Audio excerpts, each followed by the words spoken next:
نحمد ونصلي على رسوله الكريم. درود شریف وی اللهم صل علی سیدنا محمد و علی حضرت به کل معلوم لك.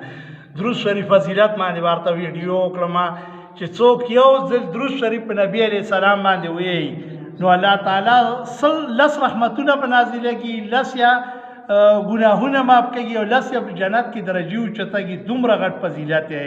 څوک سلسله درود شریف په نبی علیہ السلام باندې وی د په ټنډه به ولیکل شي دا نه منافق دی او نه جهنمي دی. څوک 300 ځل درود شریف په نبی علیہ السلام باندې روزانه یې 2 کاله وی نو دی به الله ولی جوړی، نه پس به له مرګ راځي. او نبی علیہ السلام باندې شفاعت واجب شو چې څوک زر زر درود شریف په نبی علیہ السلام باندې نو په دنیا کې به جنت کې محل ورته ښکاره کېږي، نه پس به له مرګ راځي. نو موږ چې څومره تبلیغ مشران دي د ریوان نه واخله په ټوله دنیا کې کروڑونه، نو موږ ته ویلي چې زر زر درود شریف په نبی علیہ السلام باندې روزانه یې دومره غټ فضیلت یې چې کور ته ننوځئ درود شریف یې او په هرې دعا نه مخکې درود شریف ونه یې دعا نه قبلېږي، درود شریف به ضرور یې.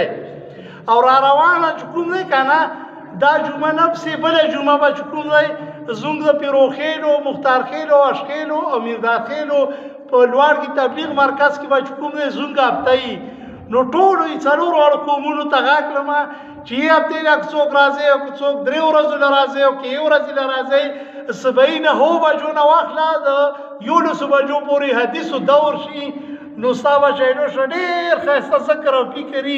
الله تعالی زموږ او تاسو باندې رحم وکړه او درود شریف ټول په نبي علیه السلام یو ځل ویې. السلام.